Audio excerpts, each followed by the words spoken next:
अथ पंचदशो अध्याय। श्री भगवान बोले, आदि पुरुष परमेश्वर रूप मूल वाले और ब्रह्मा रूप मुख्य शाखा वाले जिस संसार रूप पीपल के वृक्ष को अविनाशी कहते हैं तथा वेद जिसके पत्ते कहे गए हैं, उस संसार रूप वृक्ष को जो पुरुष मूल सहित तत्व से जानता है वह वेद के तात्पर्य को जानने वाला है।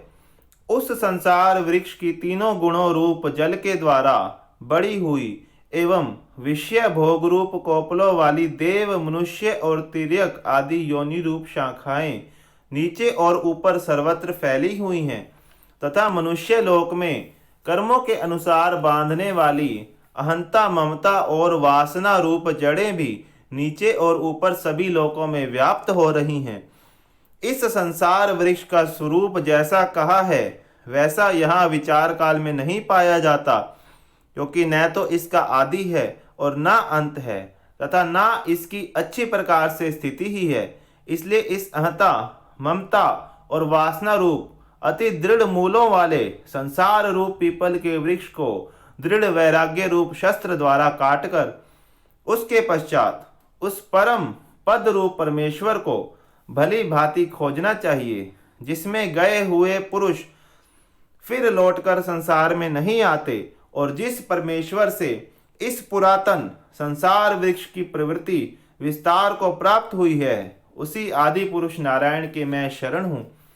इस प्रकार दृढ़ निश्चय करके उस परमेश्वर का मनन और निधि ध्यासन करना चाहिए, जिसका मान और मोह नष्ट हो गया है, जिन्होंने आसक्ति रूप दोष को जीत लिया है, जिनकी परमात्मा के स्वरूप में नित्य स्थिति है और जिनकी कामनाएं पूर्ण रूप से नष्ट हो गई हैं, वे सुख दुख नामक द्वंद्वों से विमुक्त ज्ञानी जन उस अविनाशी परम पद को प्राप्त होते हैं।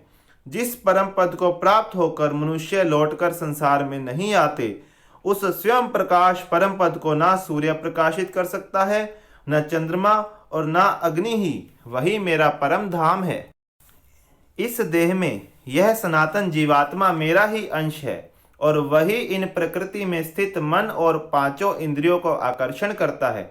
वायु गंध के स्थान से गंध को जैसे ग्रहण करके ले जाता है, वैसे ही देहादि का स्वामी जीवात्मा भी जिस शरीर का त्याग करता है, उससे इन मन सहित इंद्रियों को ग्रहण करके फिर जिस शरीर को प्राप्त होता है उसमें जाता है। यह जीवात्मा श्रोत्र चक्षु और त्वचा को तथा रसना घ्राण और मन को आश्रय करके अर्थात इन सब के सहारे से ही विषयों का सेवन करता है। शरीर को छोड़कर जाते हुए को अथवा शरीर में स्थित हुए को अथवा विषयों को भोगते हुए को, इस प्रकार तीनों गुणों से युक्त हुए को भी अज्ञानी जन नहीं जानते। केवल ज्ञान रूप नेत्रों वाले विवेकशील ज्ञानी ही तत्व से जानते हैं। यत्न करने वाले योगी जन भी अपने हृदय में स्थित इस आत्मा को तत्व से जानते हैं, किंतु जिन्होंने अपने अंतःकरण को शुद्ध नहीं किया है, ऐसे अज्ञानी जन तो यत्न करते रहने पर भी इस आत्मा को नहीं जानते। सूर्य में स्थित जो तेज संपूर्ण जगत को प्रकाशित करता है तथा जो तेज चंद्रमा में है और जो अग्नि में है, उसको तू मेरा ही तेज जान। और मैं ही पृथ्वी में प्रवेश करके अपनी शक्ति से सब भूतों को धारण करता हूँ और रस स्वरूप अर्थात अमृतमय चंद्रमा होकर संपूर्ण औषधियों को अर्थात वनस्पतियों को पुष्ट करता हूँ। मैं ही सब प्राणियों के शरीर में स्थित रहने वाला प्राण और अपान से संयुक्त वैश्वानर अग्नि रूप होकर चार प्रकार के अन्न को पचाता हूँ। मैं ही सब प्राणियों के हृदय में अंतर्यामी रूप से स्थित हूँ तथा मुझसे ही स्मृति ज्ञान और अपोहन होता है और सब वेदों द्वारा मैं ही जानने के योग्य हूँ तथा वेदांत का कर्ता और वेदों को जानने वाला भी मैं ही हूँ। इस संसार में नाशवान और अविनाशी भी ये दो प्रकार के पुरुष हैं। इनमें संपूर्ण भूत प्राणियों के शरीर तो नाशवान और जीवात्मा अविनाशी कहा जाता है।